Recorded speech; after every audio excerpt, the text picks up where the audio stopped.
p.m. calls for understanding. A senior police officer dies in violent Sunday night riots in Bangkok. Sunday evening saw a coordinated crowd of 1,500 young protesters throw firework devices and other objects at police as they openly confronted lines outside the 1st Infantry Regiment compound and the home of the Prime Minister. They appeared organized and used the messaging app Telegram to coordinate, including a vote on whether to disband the protest, which came through at 8:30 p.m. Speaking after the death of a senior police officer during violent rioting near his home on Sunday evening, Thai Prime Minister Prayuth Chan-o-cha has called for more understanding between the sides as the Deputy Chief of the Metropolitan Police Bureau, Police Major General Piator Iche, pointed to the increasing violence being shown by the protesters. The Thai Prime Minister Prayuth Chan-o-cha has called for both sides of a riot situation that took place outside his home on Sunday night in Bangkok to seek patience and understanding with each other. It follows the death of a senior officer, Police Colonel Wiwut Saritsanat, Inset left, after he suffered a heart attack at the height of the Malay near Vibhavadi Rangsit Road, in which fireworks and objects were hurled at police who returned fire with tear gas and rubber bullets. Inset bottom left. Prime Minister Prayuth Chan-o-cha has extended his condolences to the family of a senior police officer who died during violent clashes on Sunday evening when a group calling itself Restart Democracy clashed with police riot officers near his army welfare home within the compound of the 1st Infantry Regiment on the Vibhavadi Rangsit Road in Bangkok. The new movement is linked to the original Free Youth group, which launched the student-led protest wave last July calling for the overthrow of the present government, reform of the constitution and the monarchy. Senior police officer died at Rajavathi Hospital. The officer who died was named as Police Lieutenant Colonel Wiwut Saritsanat. The deputy inspector at the Masala police station suffered a heart attack at the height of the melee, with loud and explosive clashes between roughly 1,500 protesters throwing firecrackers and reportedly carrying weapons, and 2,000 riot control officers with the Metropolitan Police Bureau.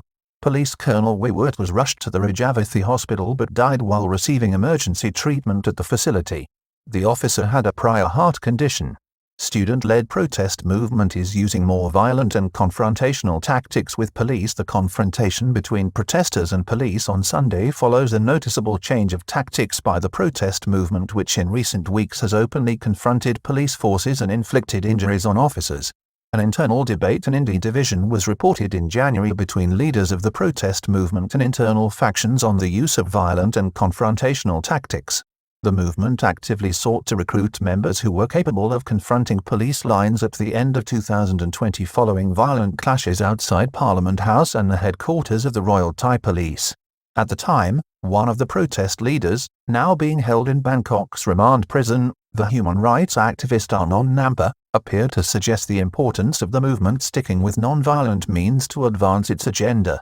Target of the protest was the PM's residence within the army compound on Vibhavadi Rangsit Road on Sunday night. No less than 22 police officers were admitted to Police General Hospital, while only 10 protesters were taken to several local facilities for treatment, including Rajavathi Hospital, Ramathibodi Hospital and Rama-IX Hospital. The target of the protesters on Sunday was the army compound near Vibhavadi Rangsit Road, which police had cordoned off with a series of empty containers. This was the scene near Veterans General Hospital, just after 6 p.m. on Sunday, where the confrontation between the two sides began.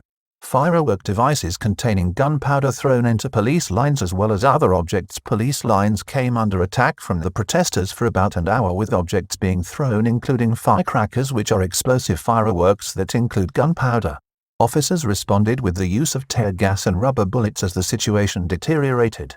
It is understood National Police Commissioner Suajang Yodsuk was personally at the scene after some of the protesters broke into the army compound, which contains the welfare home of the Prime Minister.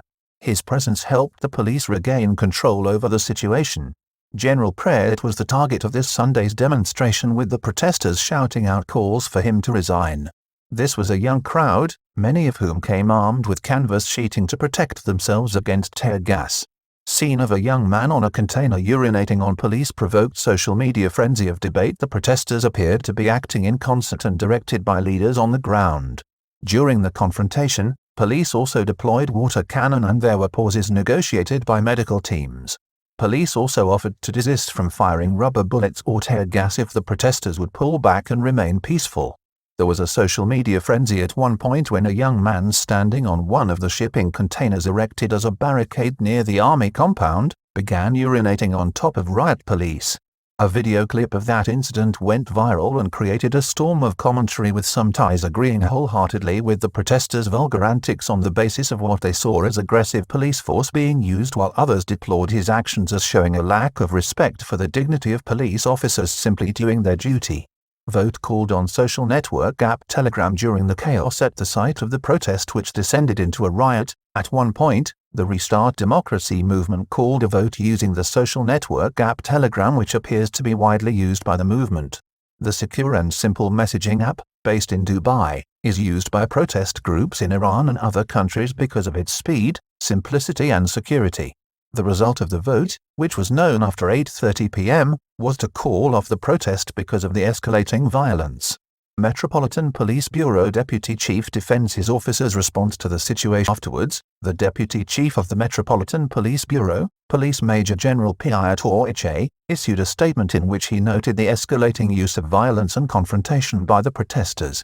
The top policeman defended the response from his officers in trying to uphold the law. He pointed out that government property had been attacked and damaged.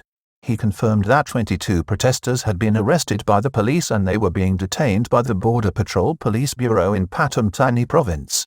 Arrested protesters faced charges for violating the COVID-19 emergency decree and property damage. Police Major General Pia confirmed they faced charges for breach of the emergency decree related to COVID-19 and causing damage to government property. In the meantime, opposition groups have criticized the police use of force on Sunday night. The activist group, Thai Lawyers for Human Rights, pointed out that one of those arrested by police was a 16-year-old. In his statement on the death of the policeman, the man at the center of Sunday night's riotous storm, Prime Minister Prayut Chan-o-cha, called on the police to show patience towards protesters and for those on the streets to have more regard for the law and those tasked with upholding it.